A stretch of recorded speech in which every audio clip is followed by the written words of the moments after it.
कराची के इलाके शाह लतीफ टाउन में तशद्दुद में जख्मी होने वाले मजदूर कुर्बान अली सोलंकी अस्पताल में दम तोड़ गए। बुरसा का थाने के बाहर लाश रखकर शदीद एहतजाज। बुरसा ने इल्जाम लगाया कि director encroachment Shah Latif town Asad Baloch और बासर गुंडे राहत अली ने कुछ रोज पहले हमारा घर गिराया, जिसका केस कोर्ट में चल रहा था। उसके बाद राहत अली और उसके मुसल्लह गुंडों ने बूढ़े मजदूर कुर्बान अली पर कातलाना हमला किया, जिसमें वो शदीद जख्मी हो गए थे।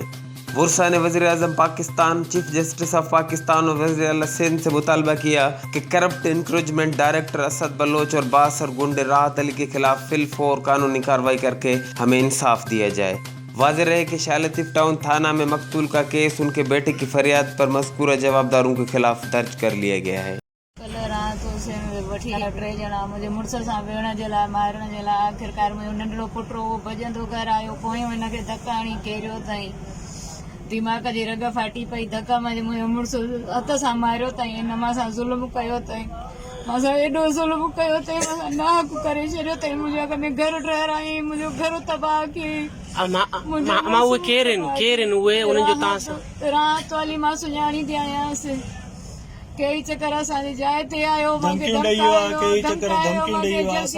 असां मारींदासीं, मुंहिंजे पुट खे हुन नंढड़े खे धमकाई मारींदोमांइ, मुंहिंजे मुड़ुस खे चई मां मारींदोमांइ, न त जॻह ख़ाली कर, जे न कंदे ख़ाली त मां मुंहिंजे मुड़ुस खे मारे छॾी। असां वटि फाइल बि सही आहे, हर शइ आहे। असद बलोच MD इंक्रोचमेंट जे डायरेक्टर सां मिली करे इहो कमु करे थो रहा। कीअं पेश आयो आहे भा? सरियो कल्ह तक़रीबन 1-1.5 बजे दारा राहत हुसैन जेको हिननि जे ग़रीबनि जे घर जे मथां फाइल खणी आयो आहे, उहो फाइल किथों जी आहे भा? फाइल आहे शाह लतीफ टाउन जी सर। अच्छा। हिननि वटि MD जी जेन्युइन रिकॉर्ड शुदा फाइल आहे, रिकॉर्ड शुदा। हे तक़रीबन 8-10 सालनि खां उन घर में रहनि था। इंक्रोचमेंट जे डायरेक्टर सां मिली करे पैसा ॾेई करे पहिरियां हिननि जो घर किरायो वियो, वरी उन खां बावजूद असद बलोच बि हिननि ॾे धमकियूं चोराईंदो रहियो ऐं राहत हुसैन बि पंहिंजा माण्हू वठी करे हिननि ॾे धमकियूं चोराईंदो रहियो। कुर्बान अली सोलंकी इहो सर होटल हलाईंदो, इन जे होटल ते आयो आहे, हिन जो नंढो पुटु बीठो, 2 मज़दूर वेठा हुते मानी खाइनि पिया, हिन जे होटल ते अचे हिनखे धमकायो अथऊं त तूं घर ख़ाली कर, 2-3 लख रुपया वठि। हिन चयसि असांजो कोर्ट में केस हले थो, असां कोर्ट खां इंसाफ़ वठंदासीं, तूं असां ॾे बार छो थो अचे। हिन चयो अथसि त कोर्ट मां असां इंसाफ़ वठूं, कोर्ट सां वञी ॻाल्हाए, असां ॾे न अचो।